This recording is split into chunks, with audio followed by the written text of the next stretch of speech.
Salut, c'est Trado, je suis content de vous retrouver pour la mise à jour de la préparation de la semaine de trading sur quelques cryptos et quelques actions. Dans ce format, on va donc commencer par Bitcoin. Alors, la tendance est clairement à l'amélioration. On le voit, le rebond a été très clair sur la zone de support hebdomadaire et maintenant on s'en éloigne. On est au-dessus de la M200 qui monte, au-dessus de la M50 qui monte, au-dessus de la M20 qui monte, au-dessus de la M7 qui monte, autrement dit la tendance de long terme, la tendance de fond, la tendance générale et la tendance immédiate sont toutes haussières. Alors, dans ces conditions, comme on peut le voir, on a une résistance juste au-dessus de nous, les 48 170, 47 600, qui préserve une chape au-dessus du Bitcoin depuis 3 séances. Ceux qui ont une optique d'accumulation fractionnée du type hodler, eh bien, je pense que certains auront l'inspiration d'acheter en cas de clôture au-dessus de cette zone, donc une petite quantité. Autre solution, comme c'est le cas sur chaque retour sur le support journalier des 46 743 760, il y a des opportunités d'accumulation pour le long terme, encore une fois, petit à petit. Si on devait aller chercher le support journalier des 42 630 41 200, là aussi, il y aurait sans doute beaucoup de traders, beaucoup d'investisseurs, intéressés par de l'accumulation de Bitcoin. Maintenant, pour ceux qui sont davantage dans le trading, il y a sans doute la solution la plus simple, qui est d'acheter au-dessus de la résistance journalière, de mettre un stop loss au cas où on clôturerait en dessous de cette zone des 48 170 47 600, puisque il y a ici une zone de résistance. Si on passe au-dessus, elle deviendra support. Et si on repasse en dessous en clôture, ça veut dire que le support n'aura pas tenu. Autre solution pour ceux qui veulent faire du trading, acheter sur le support journalier 46 743 760 avec sans doute un stop loss en cas de clôture en dessous du support. Petit détour du côté des bougies Aiki-Nashi pour constater que elles sont vertes, donc la pression est toujours haussière, mais de moins en moins forte au regard du fait que la précédente bougie a une mèche haute et une mèche basse. On passe à l'Ethereum qui est également très bien orienté avec des cours au-dessus de la M200, au-dessus de la M50, au-dessus de la M20 et au-dessus de la M7. Donc la tendance de long terme, la tendance de fond, la tendance générale et la tendance immédiate sont haussières. Les traders qui ont des souhaits d'accumulation progressive pour les hodlers, eh bien, une clôture au-dessus de la résistance journalière des 3340, 3305 pourrait donner matière à un investissement dans une petite quantité. De la même manière, un retour sur la résistance, enfin c'est pas une résistance, c'était une résistance qui a donc changé de polarité et qui est donc devenue support à partir du moment où on a réussi à la casser. Eh bien, pourrait faire également l'objet d'un renfort sur cette zone des 2900, 2810 et puis bien sûr un retour sur les 2700, 2460 s'il devait avoir lieu pourrait également faire l'objet de renforts. Pour les traders de court terme, par contre, les zones sont les mêmes. Il faut s'attendre à ce que beaucoup de traders achètent en clôture au-dessus de la résistance journalière des 3340 avec un stop loss au cas où on clôturerait en dessous de cette zone à nouveau. Ou alors, autre solution, un retour sur le support journalier des 2900-2810 pourrait faire l'objet d'un achat également, avec sans doute un stop loss en cas de clôture en dessous de ce support. Les bougies Aiki-Nashi montrent que la pression est haussière, puisque les bougies sont vertes, mais la précédente bougie montre, c'est le fruit de la consolidation à laquelle on assiste actuellement, à la mini-consolidation, puisque vous voyez, c'est une bougie avec une mèche haute et une mèche basse, qui montre que la pression haussière n'est pas aussi forte que sur les précédentes bougies. Et on passe à Bitcoin Cash cette fois dans une forme plutôt étincelante aussi avec des cours au-dessus de la M7, de la M20, de la M50 et la M200. Donc la tendance immédiate, la tendance générale, la tendance de fond et la tendance de long terme sont haussières. On est au contact d'une résistance ici, les 735-710 correspondant à cette zone qui a maté Bitcoin Cash, c'était au début juin. Ceux qui ont une stratégie de hodler en accumulation progressive, je pense qu'une clôture au-dessus de cette zone des résistances journalières des 730 pourrait faire l'objet d'accumulation. Comme par la suite, si on y va avant la vidéo de mise à jour de la semaine prochaine, une clôture au-dessus de la résistance journalière des 808 773, c'est-à-dire une fois ces deux obstacles passés. Autre solution, un retour sur le support journalier des 650-630 pourrait faire aussi l'objet de renfort, puisque c'est un support, étant donné que c'était une résistance avant qui a été cassée, qui a donc théoriquement changé de polarité. Si vous êtes plutôt trader court terme, ce sont les mêmes zones qui nous intéressent.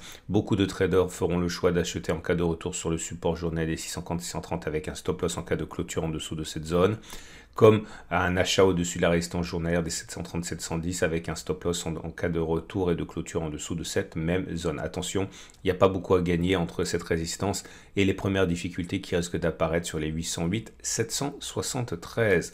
Bougie Aiki-Nashi est bien haussière, puisque vous voyez que la bougie est verte, mais contrairement aux autres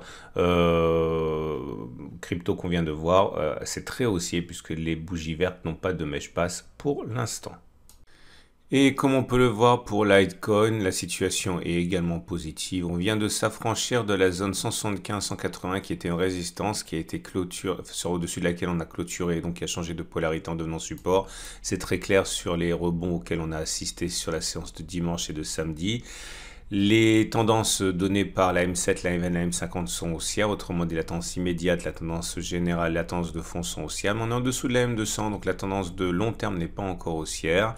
Les hodlers peuvent accumuler, seront nombreux à accumuler en cas de retour sur le support journalier comme il s'est déjà produit avant, au cas où on retournerait au-dessus du support journalier 161,65 ou en clôture au-dessus de la résistance journalière des 188,209. Les traders, par contre, s'intéresseront aux mêmes zones, mais ne s'embarrasseront pas de détails. Et en cas où on repasserait en dessous de la zone des 175-180 ou en dessous de la zone 161-65, eh bien, sans doute mettront-ils fin à leur trade haussier. Bougie Aiki-Nashi verte naturellement, mais là aussi la forme est plus visible que sur Bitcoin et sur Ethereum puisque les bougies sont vertes et sans mèche basse. On passe aux actions. Et la première action qui m'a été demandée de manière plus nombreuse que les autres, c'est Eramet qui vient de franchir la zone de résistance des 75-70 et comme c'est souvent le cas, on peut partir du principe que la résistance cassée devient support, autrement dit une incursion dans cette zone pourrait servir à des retardataires pour éventuellement rentrer sur cette valeur si ils en ont une conviction haussière. On est au-dessus de la M7 qui monte, au-dessus de la M20 qui monte, au-dessus de la M50 qui monte, au-dessus de la M200 qui monte, donc la tendance immédiate, la tendance générale, la tendance de fond et la tendance de long terme sont haussières. Comme on peut le voir, les cours naviguent à l'intérieur ce qu'on peut envisager être un canal ascendant dont la pente est très haussière. Voilà la ligne de support. Si on reporte ça de l'autre côté, ça vous donne l'autre côté du canal. Et comme on peut le voir, si on devait faire une rotation entière, on aurait donc la possibilité d'aller chercher encore plus haut pour aller toucher le haut de ce canal. Le plus simple quand même, et sans doute le plus fiable, c'est la règle du balancier. Comme on peut le voir ici, on a eu un reflux une fois que l'on a touché cette résistance. Ce reflux correspond globalement à cette amplitude. L'objectif serait donc d'aller chercher cette amplitude mais reporter au-dessus de la zone qui a été cassée. Autrement dit, ça nous donne un objectif théorique qui est à 84,54. Alors, il n'y a aucune nécessité pour qu'on aille le chercher, mais disons que ce sont des façons de faire qui sont assez généralisées. Donc, une progression hypothétique encore de 10,6% au regard de la règle du balancier. C'est pas forcément pour demain ni pour après-demain, mais c'est l'objectif théorique, je le répète, de la règle du balancier. Et on passe à Atari, dont le chemin de croix pourrait arriver à son terme, puisque regardez la pauvre Atari. Depuis début avril, la perte s'est établie à 63%. 64%, au point que les tendances maintenant sont évidemment baissières. On est en dessous de la M7 qui descend, en dessous de la M20 qui descend, en dessous de la M50 qui descend et en dessous de la M200, autrement dit la tendance immédiate, la tendance générale, la tendance de fond et la tendance de long terme sont baissières. Ce qui est intéressant à noter néanmoins, c'est qu'on a un support ici, compris entre 0,34 et 0,35, qui englobe à la fois ce support journalier créé le 23 juillet et également ce support de plus long terme ici créé le 4 mars avant l'envolée. Tous les traders avec un petit peu d'expérience surveillent cette zone. Alors il y a deux solutions. Il y a ceux qui vont acheter maintenant en mettant un stop loss bien en dessous de la zone en clôture. Ça peut sembler un peu, on va dire, cher entre guillemets, puisque le stop loss minimal il serait vers 10-11%. Le tout c'est d'adapter sans doute la taille de la position à la baisse potentielle, mais il y a un potentiel de hausse qui est assez intéressant et qui pourrait intéresser encore une fois les investisseurs de moyen long terme, voire les traders. Maintenant, ceux qui préfèrent juger sur pièce attendront sans doute avec l'aide d'Aiki Nashi les premières bougies vertes sans mèche basse. Vous voyez, ces bougies, elles peuvent être vertes avec mèche basse ou vertes sans mèche basse. Si on arrive à avoir des grandes bougies vertes comme ça avec une mèche haute plutôt courte et une mèche basse absente, eh bien, ça pourrait être également un signal qui sera suivi par les traders qui veulent investir sur Atari tout en privilégiant un minimum de confiance. Mais évidemment, plus on attend que le rebond soit effectif, plus le stop loss éventuel sera éloigné, puisqu'encore une fois il s'agirait normalement de le mettre en cas de clôture en dessous du support. À noter également la présence d'une oblique baissière, bon, qui a le mérite d'exister.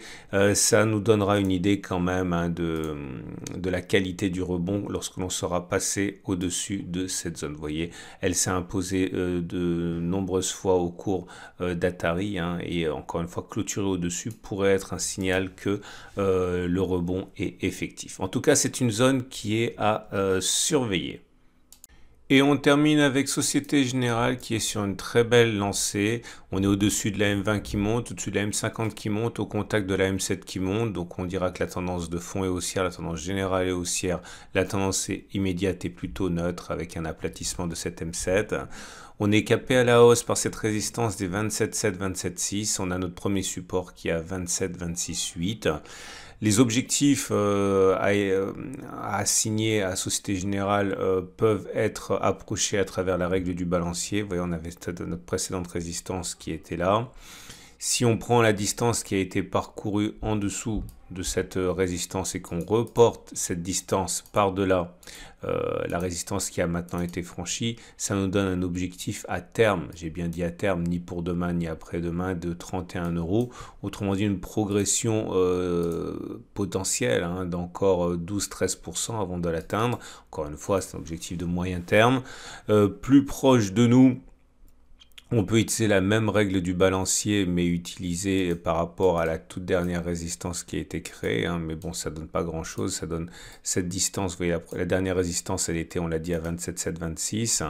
Si on prend la distance qui a été parcourue en dessous et qu'on reporte ça au-dessus, toujours sur la règle du balancier, eh bien, à terme, ça nous donnera un objectif des 28,3. Bon, un objectif beaucoup plus modeste, mais c'est un objectif de court terme qui serait donc d'aller chercher plus de 2%, mais il faudra encore clôturer au-dessus de la résistance pour activer la règle du balancier. On voit que les hésitations qui ont caractérisé les évolutions de Société Générale se manifestent par des bougies Aiki Nashi beaucoup plus attentistes. Vous voyez, on n'a plus de jolies bougies vertes comme ça sans mèche basse. On a des bougies avec des mèches hautes et des mèches basses qui montrent bien l'affaiblissement de la tendance. Mais en tout cas, on l'a dit, on le répète, la tendance est plutôt haussière. Ceux qui veulent faire des bonnes affaires, entre guillemets, à l'achat parce qu'ils auraient des convictions haussières sur la valeur, espèrent un retour sur le support des 27, 26,8 pour acheter. Et encore une fois, les plus agressifs attendent au contraire que l'on clôture au-dessus de la résistance journalière pour acheter. Voilà ce qu'on pouvait dire pour Société Générale. On a fait le tour des cryptos qui nous intéressaient et les 3 actions qui m'ont été le plus demandées. Je vous souhaite une excellente journée. J'invite à retrouver à la fin de cette vidéo la préparation de la semaine de trading sur les indices et sur l'euro-dollar et également l'analyse technique de moyen terme pour les indices, le Bitcoin et Ethereum.